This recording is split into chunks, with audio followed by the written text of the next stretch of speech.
अस्सलामु अलैकुम। एक नए वाक़े के साथ हाजिर हूँ। उन्वान है बेपर्दा औरत पर अल्लाह का अजाब। जैसा कि हमने अक्सर सुना करते हैं कि फ़लाँ जगह पर फ़लाँ शख्स ज़िंदा हो गया, उसने मरने के बाद का हाल सुनाया और फिर मर गया।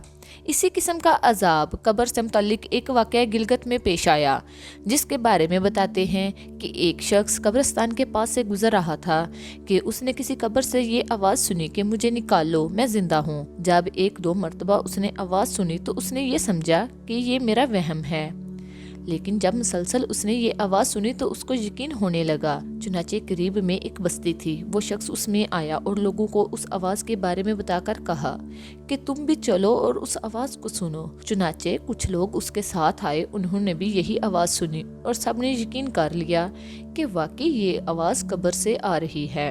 अब यकीन होने के बाद इन लोगों को मसला पूछने की फिक्र हुई कि पहले उलमा से ये मसला मालूम करो कि कब्र खोलना जायज़ है या नहीं। चुनाचे वो लोग मोहल्ले की मस्जिद के इमाम साहब के पास गए और उनसे कहा कि इस तरह कब्र से आवाज़ आ रही है और मैयत ये कह रही है कि मुझे कब्र से बाहर निकालो, मैं जिंदा हूँ। इस पर इमाम साहब ने फरमाया कि अगर तुम्हें इसके जिंदा होने का यकीन हो गया है तो कब्र को खोल लो और उसको बाहर निकालो। चुनाचे ये लोग हिम्मत करके कब्रिस्तान गए और जाकर कब्र खोली।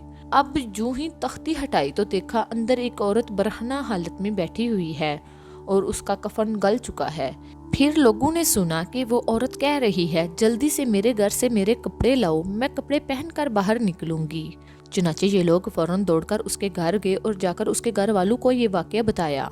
उसके कपड़े चादर वगैरह लेकर आए और लाकर अंदर फेंक दिए। इस औरत ने इन कपड़ों को पहना और चादर अपने ऊपर डाली। फिर तेजी से बिजली की तरह अपनी कब्र से निकली और दौड़ती हुई अपने घर की तरफ भाग गई। घर जाकर उस औरत ने एक कमरे में छुपकर अंदर से कुंडी लगा ली।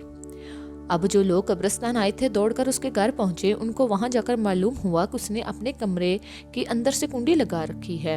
इन लोगों ने दस्तक दी कि कुंडी खोलो।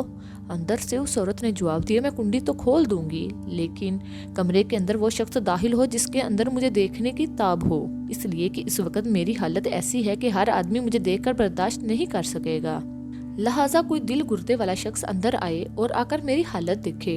अब सब लोग अंदर जाने से डर रहे थे, मगर दो चार आदमी जो मजबूत दिल वाले थे उन्होंने कहा, तुम कुंडी खोलो, हम अंदर आएंगे। उसने कुंडी खोल दी और कुछ लोग अंदर चले गए। लोगों ने अंदर जाकर देखा और वो औरत अपने आप को चादर में छुपाए बैठी हुई थी। जब ये लोग अंदर पहुंचे तो उस औरत ने सबसे पहले अपना सर खोला। उन लोगों ने देखा कि इसके सर पर एक भी बाल नहीं, वो बिल्कुल खाली खोपड़ी है, ना उस पर बाल है ना खाल है, सिर्फ खाली हड्डी हड्डी है। लोगों ने उससे पूछा, तेरे बाल कहाँ गए? उस औरत ने जवाब दिया कि जब मैं जिंदा थी तो नंगे सर घर से बाहर निकला करती थी, फिर मरने के बाद जब मैं कब्र में लाई गई तो फरिश्तों ने मेरा एक एक बाल नोचा और उस नोचने के नतीजे में बाल के साथ खाल भी निकल गई। अब मेरे सर पर ना बाल है ना खाल है। इसके बाद इस औरत ने अपने मुंह से कपड़ा हटाया। जब लोगों ने उसका मुंह देखा तो इतना खौफनाक हो चुका था कि सिवाय दांतों के कुछ नजर नहीं आया। न ऊपर का होंठ मौजूद था, न नीचे का होंठ मौजूद था, बल्कि 32 के 32 दांत सामने जुड़े हुए नजर आ रहे थे। सोचिए, अगर किसी इंसान के सिर्फ दांत ही दांत नजर आए तो कितना डर और खौफ मालूम होता है। अब इन लोगों ने इस औरत से पूछा, तेरे होंठ कहाँ गए? उस औरत ने जवाब दिया, अपने होंठों पर लिपस्टिक लगाकर ना महरम मर्दों के सामने जाया करती थी। इसकी सजा में मेरे होंठ काट लिए गए, इसलिए अब मेरे चेहरे पर होंठ नहीं हैं। फिर उस औरत ने अपने हाथ और पैरों की उंगलियां खोली और लोगों ने देखा कि उसके हाथ और पैरों की उंगलियों में एक भी नाखून नहीं है। तमाम उंगलियों के नाखून गायब थे। उससे पूछा, तेरी उंगलियों के नाखून कहाँ गए? उस औरत ने जवाब दिया, नाखून पॉलिश लगाने की वजह से मेरे एक एक नाखून खींच लिया गया।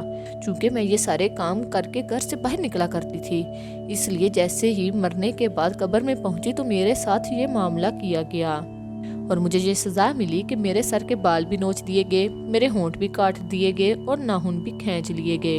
इतनी बातें करने के बाद वो बेहोश हो गई और मुर्दा बेजान हो गई, जैसे लाश होती है। चुनाचे लोगों ने दोबारा उसको कब्रिस्तान में पहुंचा दिया। मोहतरम ख्वातीनो हजरात, ये इबरत दिखाने मकसूद थी कि देखो इस औरत का क्या अंजाम हुआ और उसको कितना हौलनाक अजाब दिया गया। बेपर्दा ख्वातीन इस वाक़े से इबरत लें और उन गुनाहों से तौबा करें जिनकी सज़ा बरोज़े क़यामत बहुत सख्त है।